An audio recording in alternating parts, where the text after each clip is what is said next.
السلام عليكم. عاملين ايه؟ يا رب دايما تبقوا بخير وفي احسن حال ومتفوقين دايما يا رب. النهارده ودرس النهارده الدرس الثالث بتاعنا من اهم الدروس اللي موجودة عندنا، وهو العلاقة ما بين الفلسفة والدين والفلسفة والعلم. لو انا جيت وسألت حضرتك، هل الفلسفة دايما بتعارض الدين؟ يعني هل دايما الفلسفة والدين عكس بعض؟ دايما يا مستر كده بيتخانقوا مع بعض؟ هقول لحضرتك مش عارف. تعال نبص في الدرس ونعرف هل الفلسفة والدين عكس بعض فعلا؟ هل الفلسفة والدين دايما في خناق مع بعض ولا لا؟ واقول لك على حاجة حصلت معايا انا شخصية، وتيجي ندرس الفلسفة او نشوف درس النهاردة ونشوف هل بقى الكلام ده صح ولا لا. انا لما جيت دخلت الجامعة ودخلت قسم الفلسفة، والدي في الاول ما كانش مبسوط. قال ايه فلسفة؟ ليه يا ابني كده؟ دي كلها مشاكل وملحدين، ايه اللي هيدخلنا؟ احنا مالنا احنا بالناس دي؟ فرد عليه شيخ. تعالوا نشوف بقى الشيخ قال له ايه او رد عليه ازاي، بس بعد ما نشوف العلاقة ما بين الفلسفة والدين. اول حاجة عندنا بيقول لك والله في البداية كده لا يوجد اي تعارض بين الدين والفلسفة. مفيش تعارض لا بين الدين ولا الفلسفة، فالحق لا يضاد الحق. يبقى في البداية كده التعريف بتاعنا او ايه المقدمة بتاعتنا بقول لك ان مفيش مشكلة ما بين الفلسفة والدين. الاتنين مفيش ما بينهم مشكلة. ليه؟ قال لك لأن الحق لا يضاد الحق. يعني الحاجة الصح ما ينفعش تبقى عكس حاجة صح تاني. الصح صح. هنا حيث أن الحجة العقلية الفلسفية داعمة للإيمان والاعتقاد الديني. الحجة العقلية يعني الدليل العقلي الفلسفي بيدعم وبيساند الاعتقاد الديني بتاعك، وهما يلتقيان في معالجة موضوعات معينة. الاتنين بيتقابلوا لما بيجوا يحلوا موضوعات معينة. طيب زي ايه بقى يا مستر الموضوعات دي؟ اول حاجة اصل العالم. العالم ده جه منين؟ جه ازاي؟ تاني حاجة طبيعة الوجود وطبيعة الانسان. انت موجود هنا ليه؟ هو الكون ده اتعمل ليه؟ هو انا الهدف من حياتي ايه يا مستر؟ الاتنين دول الفلسفة والدين بيتقابلوا مع بعض في البحث بتاع نعرف المواضيع ديت. طب تعال نشوف بقى العلاقة ما بين الفلسفة والدين من حيث كام حاجة. 3 حاجات، ومهم قوي ان انت تعرف وتقدر تفرق ما بينهم: الموضوع والمنهج والغاية الهدف. يعني ايه؟ هقول لك ركز. احنا في الدرس ده هنعرف العلاقة ما بين الفلسفة والدين والفلسفة والعلم من حيث 3 حاجات: موضوع، منهج، غاية. والغاية هي الهدف. طب يا مستر يعني ايه بقى الموضوع والمنهج والغاية؟ لو قدرت تفرق ما بين ال3 دول، سيادتك الدرس الفلسفة والدين الفلسفة والعلم خلص بالنسبة لك. طيب يلا بينا نعرف. حضرتك حملت التطبيق. بعد ما حملت التطبيق دخلت على الدرس الأول. انت عارف الدرس ده بتاع ايه؟ بتاع فلسفة. يعني انت عارف ان انا هتكلم على فلسفة. ادي اول موقف. تاني موقف، الدرس شغال والمدرس شغال، مرة يزعق، مرة يروح يمين يروح شمال، يشاور لي يقول لي تعالى يا محمد. يبقى المدرس هنا عنده طريقة معينة بيشرح بيها، صح؟ هقول لك تالت حاجة، انت ليه محمل التطبيق وليه انا واقف بشرح لك؟ علشان يا مستر اجيب درجة كويسة ان شاء الله في المادة، صح؟ اللي انا قلته لك ده الموضوع والمنهج والهدف. ما فهمتش قوي برضه يا مستر. هقول لك تعالى. الموضوع يا شباب هو العلم ده موضوع العلم ده بيتكلم عن ايه؟ الحشوة الداخلية بتاعته ايه؟ الحقائق بتاعته ايه هي؟ يعني موضوع التطبيق اللي انت محمله، تطبيق العمدة، الموضوع بتاعه انت عارف ان التطبيق ده كل اللي فيه هيكلمك عن مادة الفلسفة. طيب المنهج هو الطريقة اللي أنا بعملها عشان أوصل لحضرتك المعلومة. فمنهج العلم مش بقى العلم بيتكلم عن إيه، لأ، العلم بيتكلم عن إيه؟ ده موضوع العلم. هو بيكلمك عن إيه؟ هو بيعرفك إيه؟ الحقائق والنظريات بتاعته. انما لما اجي اقول لك الطريقه اللي بوصل بيها للحقائق والقوانين ديت، الطريقه اللي العلم ده بيستخدمها علشان يوصل ويحقق الحقائق بتاعته، يبقى ده منهج. ازاي يا مستر؟ هقول لحضرتك. بتفتح كتاب الجغرافيا، احنا دايما واخدين من واحنا صغيرين يقول لك منهج الجغرافيا، منهج الفلسفه، منهج العربي، منهج الانجليزي. غلط. المفروض اسمه موضوع الجغرافيا، موضوع الفلسفه، موضوع العربي. حضرتك بتفتح الكتاب بتاع الجغرافيا بيكلمك عن الجغرافيا، التضاريس المكانيه، خصائص السكان، صح ولا لا؟ يبقى ده موضوع ماده الجغرافيا. طيب منهج المادة، ايه هو المنهج بتاع المادة؟ يعني طريقة المادة. هتقول لي يا مستر طريقة عرض بسيطة، مثلا الحقائق والأحداث بتاعتها، تمام. التاريخ، الطريقة بتاعته سرد الأحداث الماضية. الكيمياء، الطريقة بتاعتها التحليل والتجريب، أقعد أجرب يا مستر وأعمل تجارب، صح؟ يبقى كل علم ليه مناهج مختلفة، معنى كده إن ليه طرق مختلفة علشان يوصل للقوانين بتاعته. يبقى مهم قوي كلمة الموضوع والمنهج، الغاية والهدف. لو انت بتعمل الكلام ده كله ليه؟ عايز توصل لإيه؟ فدي سهلة. إنما الموضوع والمنهج يا شباب، قلنا الموضوع هو الحشوة الداخلية، هو الشيء يا مستر احنا بنتكلم عن ايه؟ النظريات والقوانين اللي العلم ده بيكلمني فيها. وكلمة العلم هنا مش معناها علم معين، لا، العلوم كتيرة. التاريخ علم، الجغرافيا علم، الفلسفة علم، الأحياء، الكيمياء، الجيولوجيا، كل دي علوم مختلفة. فالعلم هنا كلمة شاملة يعني. فالمنهج هو طريقة العلم ده، كل علم وليه طريقة بيقدر يوصل للقوانين والنظريات بتاعتها. يبقى تاني، الموضوع هو يا مستر الموضوع، العلم ده أو الدين، الفلسفة والعلم بيتكلموا على إيه؟ الفلسفة والدين بيتكلموا عن ايه؟ بيتناقشوا في ايه؟ ايه المواضيع المهمة فيهم اللي بيتكلموا عليها؟ ده الموضوع.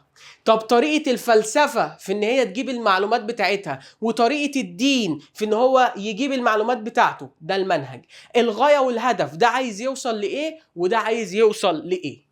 تعالوا بقى نشوف درس النهاردة أو الفلسفة والدين من حيث الموضوع والمنهج والغاية. أهم حاجة عندي إنك تقدر تفرق ما بين الموضوع والمنهج. هتلاقي السؤال بيكلمك على موضوعات مختلفة تقول له الموضوع، السؤال بيكلمك على طرق بنوصل بيها للمواضيع دي أو بنوصل بيها للقوانين والحقائق تقول له المنهج. أول حاجة معانا يا شباب الفلسفة. مالها يا مستر الفلسفة؟ الموضوع بتاع الفلسفة ايه؟ هقول لسيادتك ننزلها كده شوية، يلا بينا. موضوع الفلسفة يعني الفلسفة بتكلمني عن ايه؟ الفلسفة بتكلم سعادتك عن قضايا، بص، تهتم بقضايا الإنسان المعرفية والجمالية والبيئية والحضارية. ركز كده، تهتم بقضايا الإنسان، أي قضايا للإنسان بقى، المشكلات الحياتية بتاعتنا. يبقى الفلسفة بتدرس ايه؟ بتكلمك عن ايه؟ عن مشاكل الانسان، القضايا اللي موجودة في الحياة بتاعتنا، زي الحقيقة. او خلي بالك من هنا، يعني سيب دي دلوقتي. هنا لما اجي اكلمك ان الفلسفة بتهتم بايه يا مستر؟ الفلسفة بتدرس ايه؟ بتكلمني عن ايه؟ يبقى بتكلمني على قضايا الانسان، المشاكل الحياتية بتاعت الانسان. طب الدين بيكلمني عن ايه؟ الدين يعني في ربنا، صح؟ يبقى الدين بيكلمني، تتركز موضوعات الدين حول علاقة الإنسان بالله، علاقتي بربنا عاملة إزاي، وكيفية التقرب إليه بالعبادات. يبقى الدين بيكلمني، موضوع الدين إيه؟ أنا مع ربنا علاقتي بيه كويسة ولا وحشة؟ هل أنا فعلا عامل اللي عليا ولو مت فربنا يدخلني الجنة، والله انا الدنيا معايا مش احسن حاجة؟ طب لو انا الدنيا معايا مش احسن حاجة، ازاي اقرب من ربنا ويسامحني فبالعبادات اللي ربنا حاططها لنا؟ يبقى موضوع الفلسفة هو بيكلمك عن المشاكل الحياتية بتاعتنا، القضايا بتاعت الانسان اللي في الحياة بتاعتنا. انما موضوع الدين يا شباب بيكلمني عن ايه؟ بيكلمني عن علاقتي بربنا وازاي اقرب له بالعبادات. طب خلي بالك، الحقيقة الفلسفية حقيقة نسبية متغيرة، حقيقة ذاتية. يعني ايه يا مستر؟ الفلسفة هي وجهات نظر الفلاسفة، لأن الفلسفة هي تأملية. فاكرين الأسلوب الفلسفي هو أسلوب تأملي؟ أنا بتأمل بطريقة، محمد بطريقة، حسين بطريقة، علياء بطريقة، كل واحد ليه طريقة معينة في التأمل بتاعه، وكل واحد ليه فكر معين، فكل واحد هيوصل للحقيقة من وجهة نظره هو. فعلشان كده الحقيقة بتاعت الفلسفة حقيقة نسبية، يعني متغيرة، يعني ذاتية، مش كلنا ثابتين عليها. وقال لك برضو بسبب طبيعة الموضوعات التي يدرسها الفيلسوف. الموضوعات اللي بندرسها اللي هي الحياة الإنسانية، في موضوعات كتير قوي مختلفة عن بعض.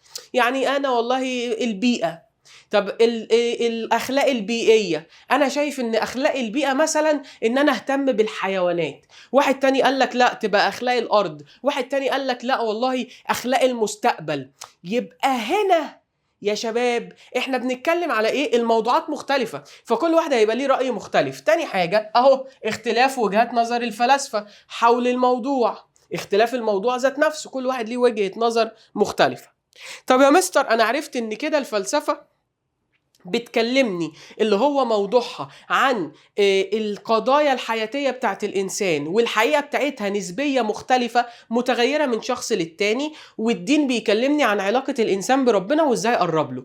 طب حقائق الدين بقى نسبية ولا مش نسبية؟ هقول لك لا، ركز، ده الدين الحقيقة الدينية مطلقة.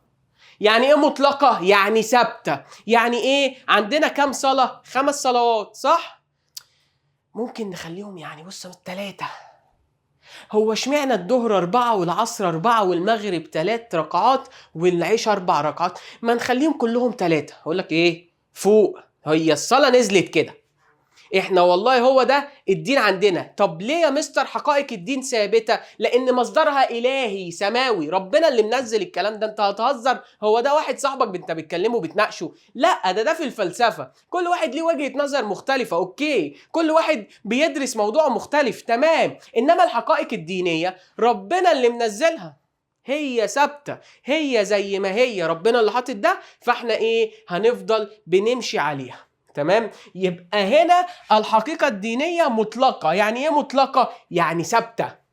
طيب يبقى ده أول حاجة يا شباب، الموضوع اللي بيكلمني عليه الدين واللي بيتكلمني عليه الفلسفة. وعرفنا إن الحقيقة هنا نسبية في الفلسفة، إنما في الدين الحقيقة مطلقة وثابتة.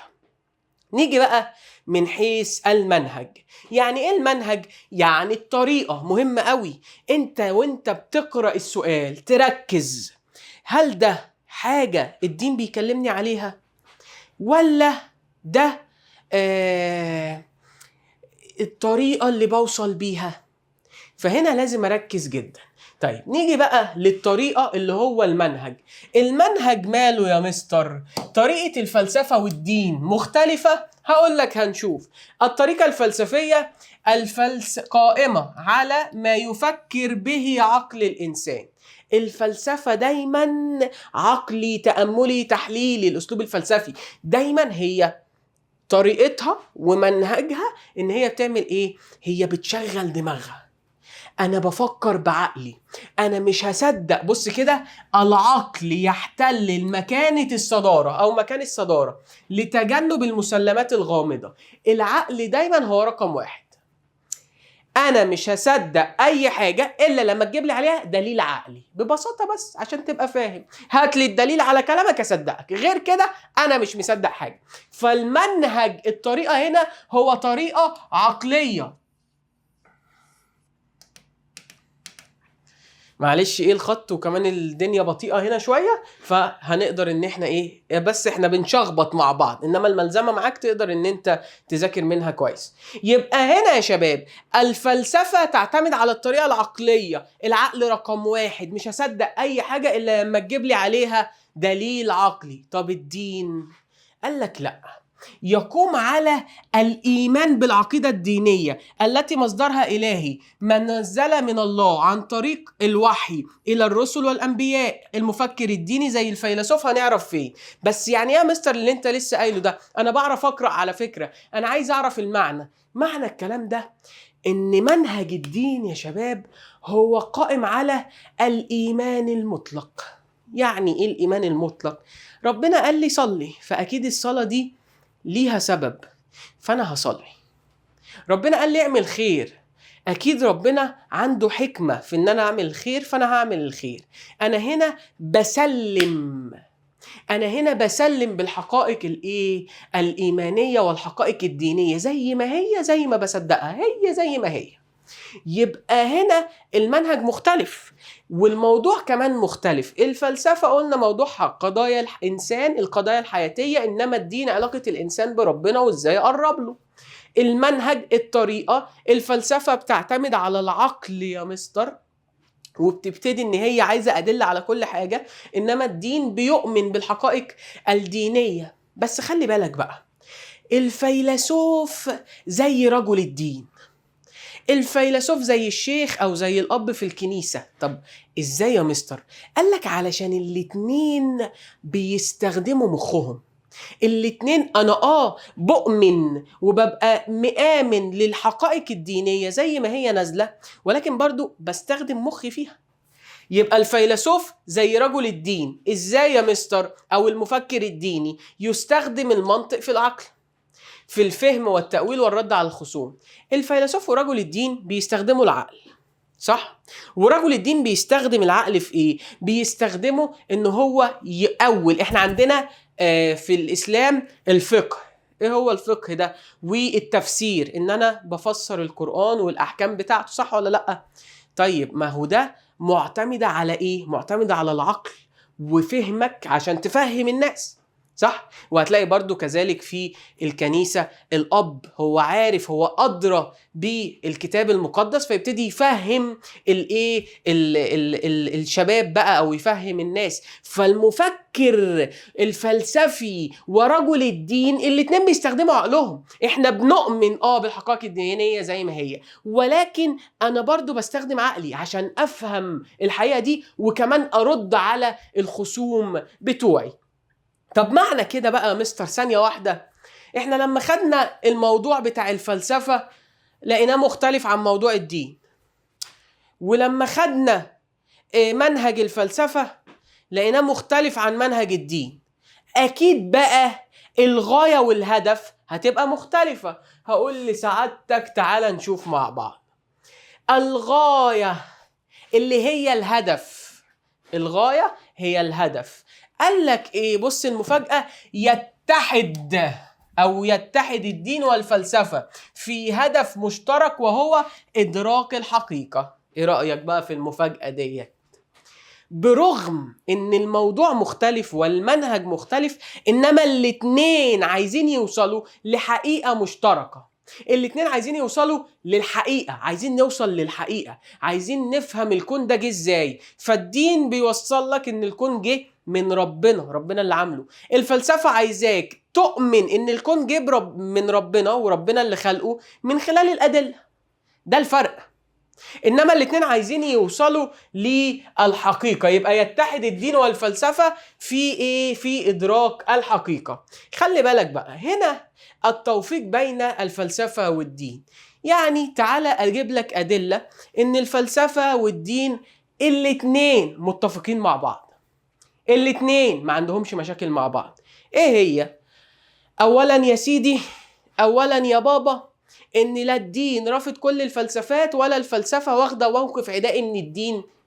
يعني مش الدين مش رافض كل الفلسفات. في فلسفات كده معينة ممكن يقول لك لا طلع لي الفلسفات دي، انما هو بيؤمن بوجود الفلسفة، وكمان بيبتدي ان هو مفيش بينهم صراع مطلق. يعني مش دايما خناق مع بعض، في بعض المواضيع ماشي، انما مش دايما بيتخانقوا مع بعض. كمان الصلة ما بين الدين والفلسفة باينة قوي، لان الاتنين قلنا هيوصلوا لحاجتين. اول حاجة ان كل منهم بيستخدم الراجل الدين والفلسفي بيستخدم العقل، ده اول حاجة. تاني حاجة بيشتركوا في غاية وهدف، وهو تحقيق السعادة. أنا عايز أحقق السعادة للإنسان. كم مرة تبقى متضايق ومتعصب ومخنوق، يجي بابا يقول لك قوم اتوضى وصلي، اهدى كده وتوضى وصلي. حتى في القرآن يقول لك ألا بذكر الله تطمئن القلوب، اذكر ربنا ترتاح، صح؟ طب الفلسفة التفكير، ما انا لسه قايل لك من اهميه التفكير الصحه النفسيه، ولما تبقى عندك صحه نفسيه جيده فبالتالي هيبقى عندك ايه؟ هيبقى عندك سعاده. فالاتنين عايزين يحققوا لك السعاده، والاتنين بيستخدموا العقل. وكل الاديان يا شباب، مفيش دين جه حرض على عدم التفكير مثلا، او قال لك ما تفكرش. كل الاديان السماويه نادت باعمال العقل. احنا عندنا حديث اطلبوا العلم ولو في الصين، روحوا شوفوا العلم فين. ربنا قال في سورة النمل الآية 64: قل هاتوا برهانكم إن كنتم صادقين. هاتوا الأدلة بتاعتكم، لو انتوا حق، لو انتوا على حق، لو انتوا بتتكلموا بصدق، هاتوا الأدلة.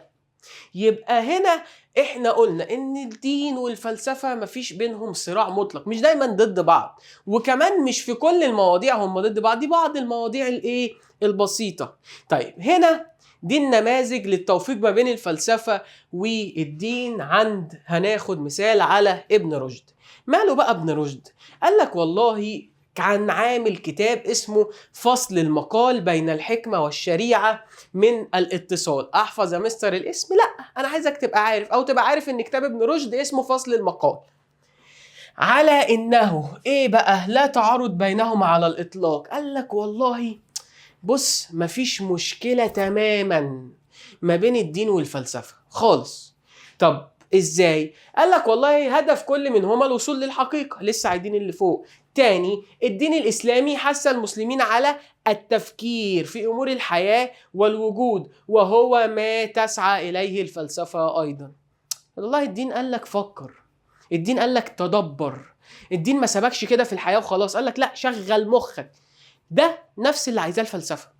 فما فيش تعارض ابدا ما بين الفلسفه والدين. طب يا مستر انت قلت لي الشيخ لما رد على باباك، اقول لك الشيخ قال له سيبه يدرس الفلسفه، على الاقل لما يجي حد يتكلم بطريقه مثلا الحاديه يقدر هو يرد عليه بنفس فكره. معنى كده موقف الشيخ هل هو موقف معارض للفلسفه ولا موقف مؤيد للفلسفه؟ يبقى هنا يا شباب احنا يا مستر نستدل من ده ان الفلسفة والدين مفيش بينهم المشاكل اللي بنسمع عنها.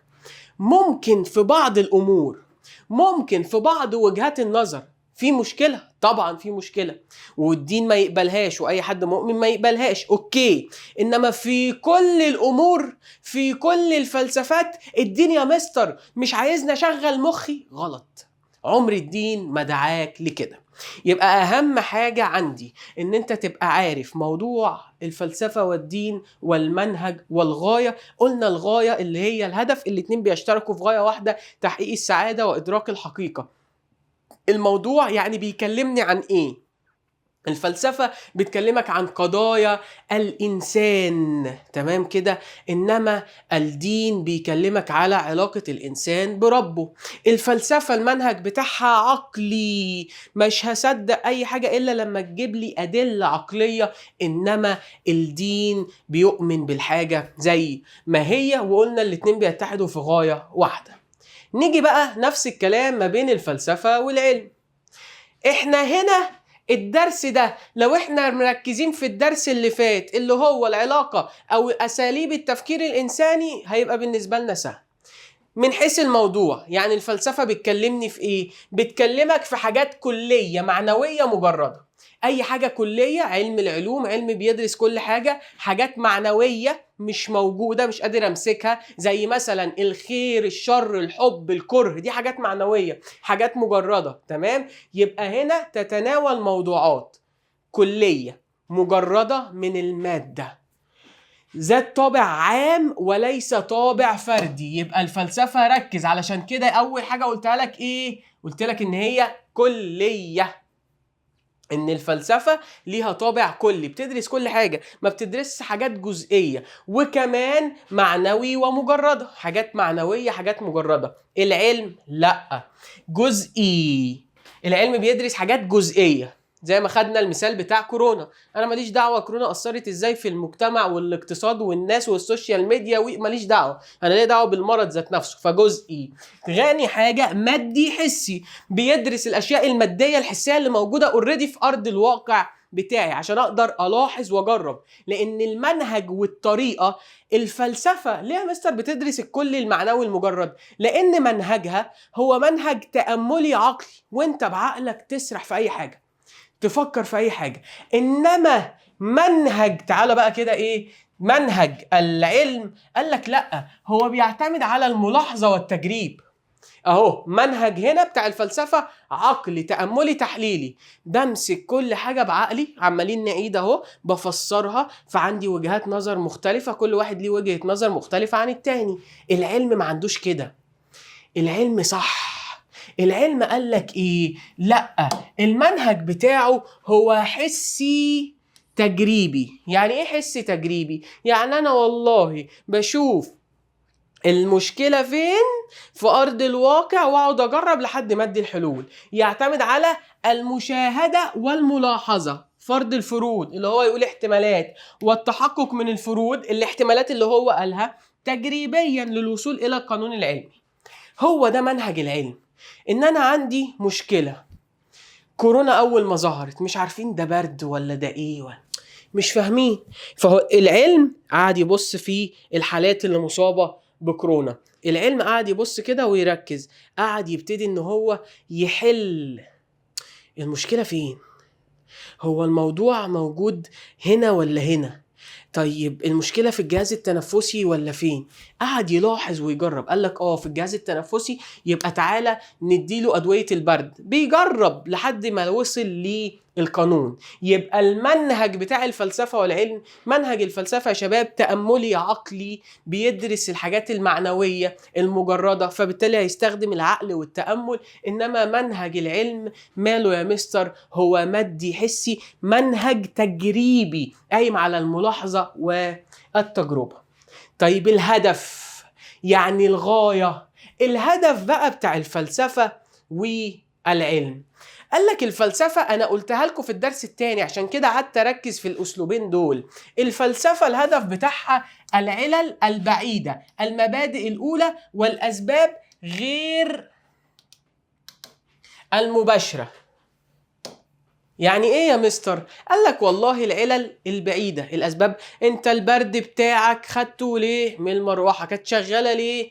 نسيت اطفيها، نسيت ليه؟ اسباب بعيدة، علل غير مباشرة، الاسباب الاولى خالص. العلم لا، العلم عايز يوصل للعلل القريبة، الاسباب المادية المباشرة. كورونا خفاش خلاص، انما الفلسفة كورونا خفاش ليه؟ ايه اللي جابه للخفاش؟ ايه اللي حصل؟ يبقى هنا ده الفرق ما بين الهدف والغاية في الفلسفة وفي العلم. احنا قلنا ان الفلسفة هي مستر مالها الغاية بتاعتها العلل البعيدة، رغاية، مش عايزة توصل للمشكلة على طول او السبب المباشر، لا دي هي عايزة توصل للسبب الغير مباشر. انما العلم عايز يوصل للسبب المباشر للايه للمشكلة اللي عندي.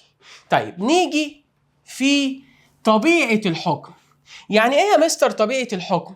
يعني طبيعة الحكم على الحقائق العلمية والفلسفية. العلم بنحكم على الحقائق بتاعته بإيه؟ والفلسفة بنحكم على الحقائق بتاعتها إزاي؟ قال لك العلم يا شباب، تعالى كده، العلم والفلسفة، الحقائق الفلسفية يا مستر احنا قلناها في الأول خالص، حقائق نسبية، حقائق مختلفة، صح ولا لأ؟ حقائق مش ثابتة. فالفلسفة ذاتية متغيرة غير مباشرة. الحقيقة الفلسفية هي ذاتية، ليه؟ لأنها بتعتمد على التأمل، يعني بتعتمد على وجهات النظر، كل واحد ليه وجهة نظر، فبالتالي الحقيقة بتبقى ذاتية مختلفة من شخص للتاني، صح؟ صح. إنما العلم قال لك لأ، حقائق العلم موضوعية ثابتة مطلقة. العلم الحقائق بتاعته ثابتة، ليه؟ لأن بقى دي مش وجهات نظر وكل واحد والتأمل بتاعه، لأ. العلم هنا يا شباب قال لك بص يا سيدي، إحنا عندنا مشكلة، هنبتدي نلاحظ ونجرب، وفي التجربة بتاعتنا هتوصلنا اكيد لقانون. انت والله زي ما قلت لكم في الامثلة اللي فاتت، انت شفتني فجأة عملت كده اتضايقت، او في صوت ضايقني، فانت عمال تجرب وتعيد نفس اللي حصل. مرة تعمل صوت عالي، مرة تعمل صوت رفيع، مرة تمسك الكشكول وتلعب فيه كده، الكشاكيل اللي هي بتعمل صوت دي. فأول ما مسكت الكشكول وعملت كده أنا اتضايقت. يبقى هنا انت خلاص مستر أكرم اتضايق علشان كده، الصوت ده هو اللي بيضايق مستر أكرم. يبقى انت كده قعدت تجرب، يبقى انت كده مشيت بالتجربة لحد ما وصلت للقانون. علشان كده حقائق العلم هي موضوعية، يعني ثابتة، يعني مطلقة. انما الفلسفة كده كده عارفينها تأملات، وجهات نظر، فبالتالي هتبقى حقيقتها مالها يا مستر؟ هتبقى الحقيقة الفلسفية نسبية متغيرة.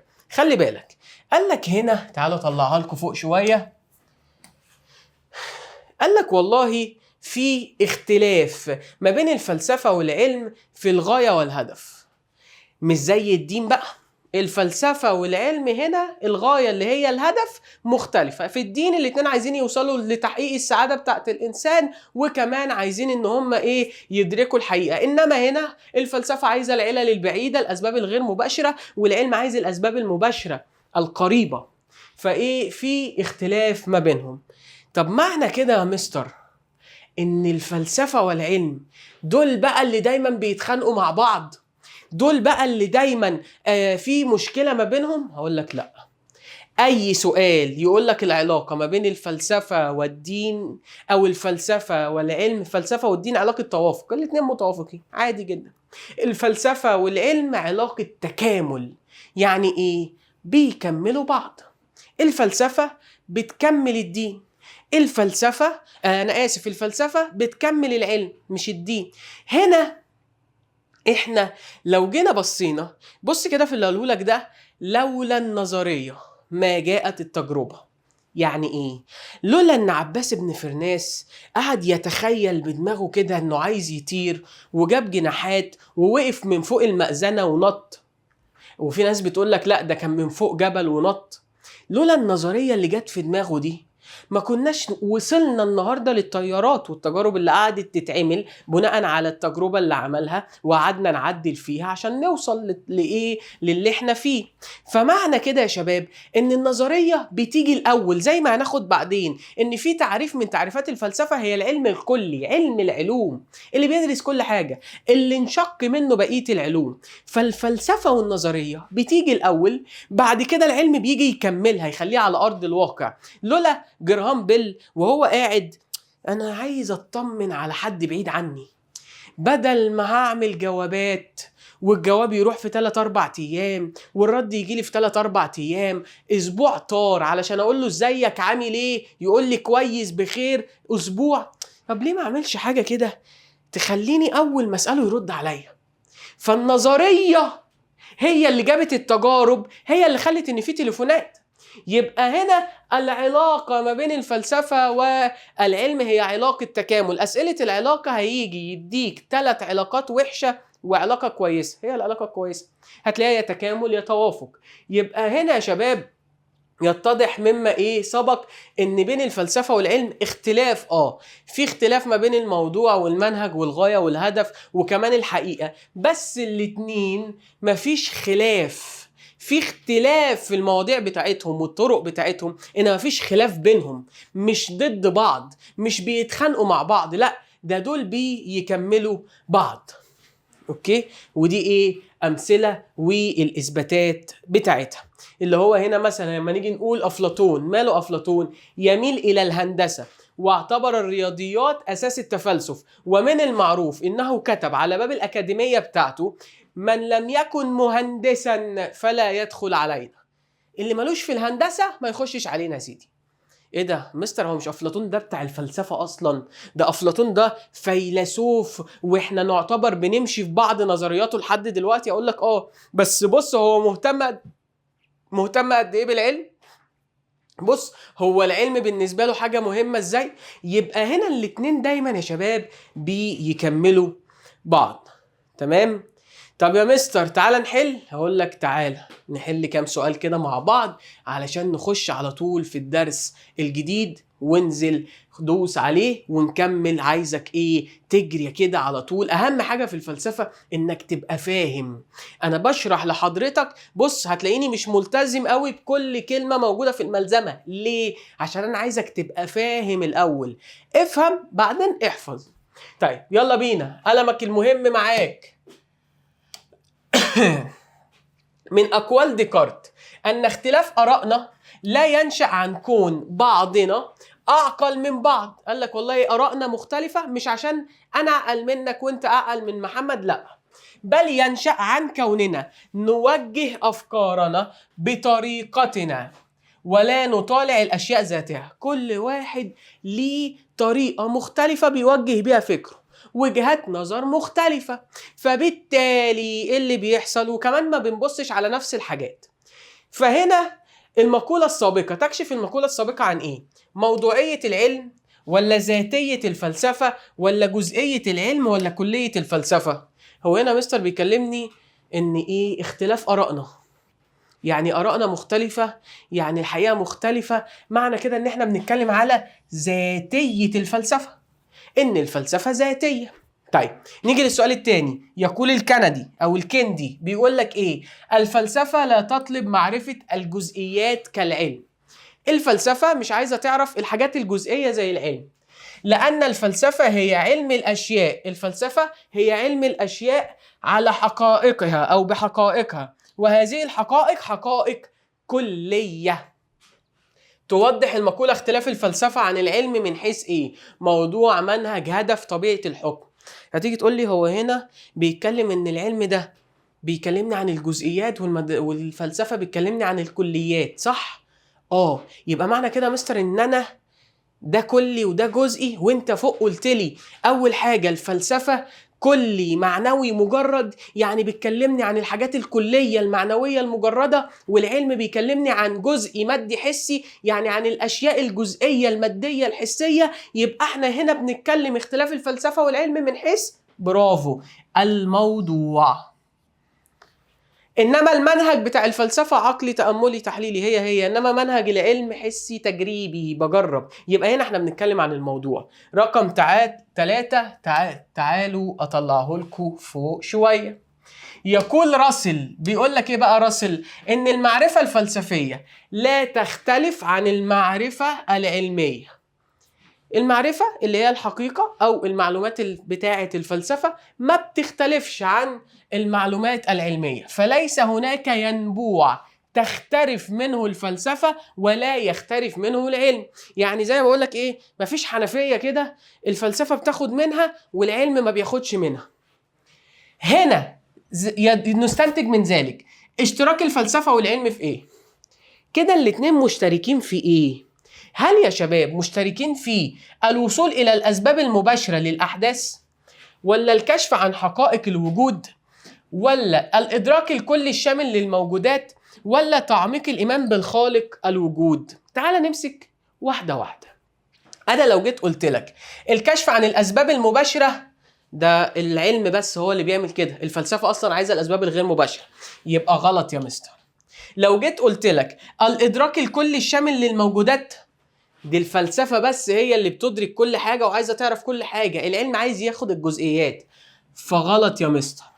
لو جينا هنا تعميق الإيمان بخالق الوجود، الإيمان بخالق الوجود ده الفلسفة والدين، لا، احنا بنتكلم عن الفلسفة والعلم. يبقى الإجابة الكشف عن حقائق الوجود، بس بطريقة مختلفة. إن والله الفلسفة عايزة توصل بقى بالطريقة التأملية العقلية التحليلية الأسباب الغير مباشرة، إنما العلم عايز يوصل إيه؟ للسبب المباشر على طول. يبقى هنا إجابة السؤال الثالث الكشف عن حقائق الوجود. نيجي لرقم 4. عايز إيه رقم 4؟ بيقول لسيادتك فلسفة أرسطو، الفلسفة بتاعت أرسطو تتفتح على كل دروب المعرفة، يعني هي مفتوحة على كل أشكال المعرفة. فكان يبحث في الطبيعة والميتافيزيقا والنفس والحياة والسياسة والشعر، بص عمال بيدرس كل الكلام ده وبيتكلم عليه، والمسرح. يبقى هنا بقى بص قال لك ايه الأخ ده، في حاجات تانية. يجسد الموقف السابق. الفلسفة من حيث ايه؟ بيتكلم عن الطبيعة والشعر والمسرح والفن وكل الكلام ده، الميتافيزيقا. يبقى هنا بتجسد الموضوع ولا المنهج ولا الغاية، ولا بتجسد ايه؟ دي حاجات يا مستر بيكلمني عليها، دي حاجات بيعرفهاني. يبقى على طول وانا مغمض يبقى هنا احنا بنتكلم على الموضوع. طيب نيجي الخمسة من الأقوال المأثورة. إيه بقى يا سيدي؟ إن الفلسفة هي بنت الدين وأم العلم، حيث أن الدين هو الذي مهد لها، في حين إنها هي التي أنتجت العلم. قال لك الفلسفة بنت الدين، يعني الدين هو اللي مهد للفلسفة، زي ما هناخد في بداية الفلسفة في الشرق القديم، والفلسفة هي اللي أنتجت للعلم. معنى كده تؤكد المقولة السابقة، أين بين الفلسفة والدين علاقة إيه؟ توافق ولا تعارض ولا تناقض ولا تضاد؟ مش أنا لسه من شوية قلت لك العلاقة وسؤال العلاقة هيجيب لك 3 علاقات وحشين أو مش وحشين عكس بعض بينهم مشاكل، تعارض تناقض تضاد ولا توافق؟ هتقول له على طول وانت مغمض لأ دي علاقة توافق. تمام؟ تمام. نيجي للسؤال اللي بعد كده، يلا بينا. بيقول ابن تيمية، بيقول ايه بقى؟ الكلمة الطيبة تأسر القلوب. لما تقول كلمة حلوة بتاخد كده القلب، وهي صدقة لك تتقرب بها إلى الله. معنى كده يا مستر إن إحنا بنتكلم على علاقة الإنسان بربه وإزاي يقرب له، صح؟ يبقى يدرس القول السابق الدين من حيث إيه؟ المنهج ولا الموضوع ولا الغاية ولا الدليل؟ وإنت مغمض علاقة الإنسان بربه وإزاي يقرب له على طول يا مستر، يبقى أنا بتكلم على الموضوع، لأن المنهج هو قايم على التسليم بالحقائق الدينية. 8. يقول دكتور غيضان السيد علي: الفلسفة هي عمل إنساني يتناول قضايا الإنسان، أما الدين فهو من وحي إلهي لا دخل للإنسان فيه.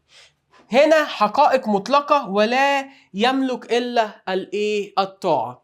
يشير الموقف السابق إلى العلاقة بين الفلسفة والدين من حيث إيه؟ الموضوع ولا الوسيلة ولا الغاية ولا المنهج؟ تعال نركز. الفلسفة عمل إنساني بيتناول قضايا الإنسان، أما الدين فهو من وحي إلهي مفيش دخل للإنسان فيه ولا يملك إلا الطاعة. يبقى هنا العلاقة ما بين الفلسفة والدين من خلال إيه؟ سيبكم انتوا بقى تجاوبوا على السؤال ده وتقولوا لنا في الكومنتات. يلا انا سايب لكم اخر سؤال انت جاوب عليه، تقول لي والله هنا مستر الفلسفة عمل انساني وقضايا الانسان. ارجع انا عرفت الاجابة. الفلسفة هي حقائق الهية، انا باخدها زي ما هي. اشوفكم على خير في الحصص اللي جاية.